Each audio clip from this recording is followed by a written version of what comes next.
Hello friends, नमस्ते, प्रणाम। हम सालू मिश्रा अपना यूट्यूब चैनल से सब दर्शक लोग के स्वागत अभिनंदन करतानी।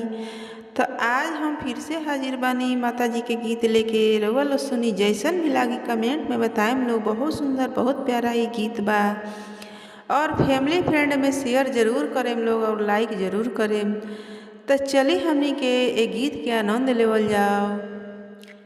कवन मैया पर्वतवा से, कवन मैया मंदिरवा हो, कवन मैया ना,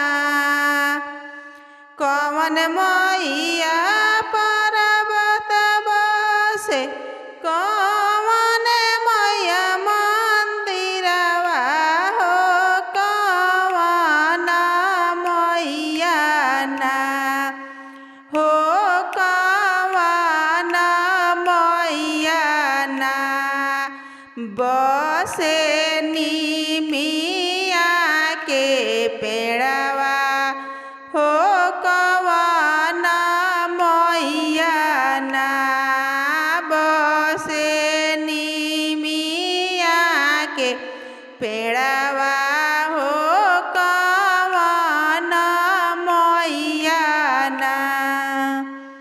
काली मैया पर्वतवा से, दुर्गा माई मंदिरवा हो, कि शीतला मैया ना हो, कि शीतला मैया ना अब से निमिया के पेड़वा हो, कि शीतला मैया ना बसे निमिया के पेड़वा हो, कि शीतला मैया ना।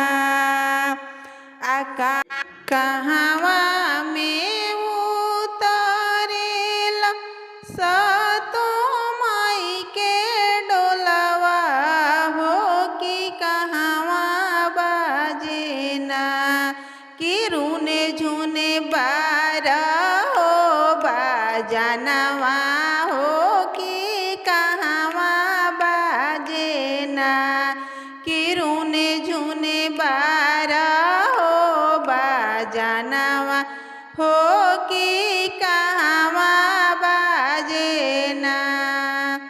निमिया तर उतारेला सातो मैया के डोलवा हो, कि चौरे बाजेना हो, कि चौरे बाजेना, कि रूने झूने बारा हो बाजनवा हो, कि चौरे बाजेना, कि रूने झूने बारा हो बाजनवा हो, कि चौरे बाजेना।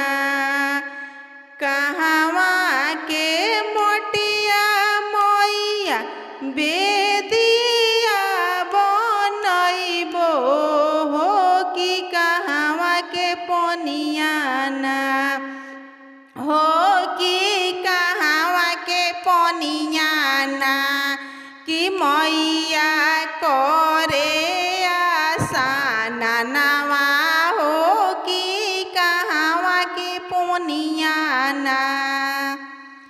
गंगा जी के मोटिया मैया बेदिया बनैबो हो, कि गंगा के पनिया ना हो, कि गंगा के पनिया ना, कि मैया करे आसाना नवा हो, कि गंगा के पनिया ना। कवने ही माँ से मैया बांसवा कटावे हो, कवने माँ से ना हो, कवने माँ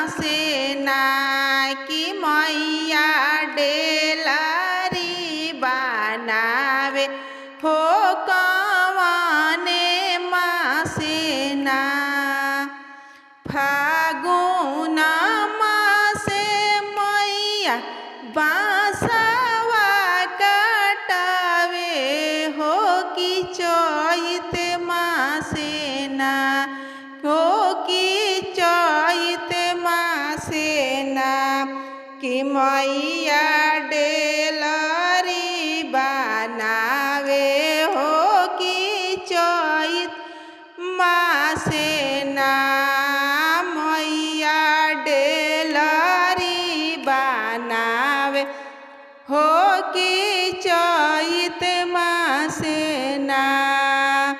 के कराही घरे जल सारी रत दियनवा हो कि के करा घरे ना, हो कि के करा घरे ना, कि होई है सारी रात पाछरवा हो कि के करा घरे ना, कि होई है सारी रात पाछरवा हो कि के करा घरे ना।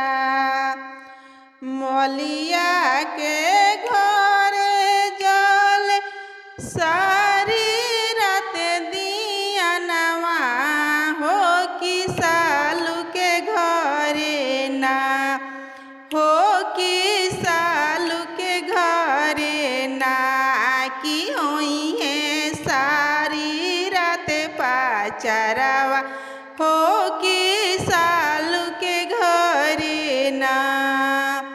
मलिया के घरे जल सारी रात दियनवा हो कि सालू के घरे ना, हो कि सालू के घरे ना। आ होई है रातो दिन आरतिया हो कि सालू के घरे ना, होई है दिनों रात पठवा हो कि सेवक के घरे ना, कि हुई है रातो दिन पठवा हो कि सेवक के घरे ना। जय माता दी, जय माता दी। धन्यवाद दोस्तों, आप लोग ऐसे ही सपोर्ट करते रहिएगा। धन्यवाद।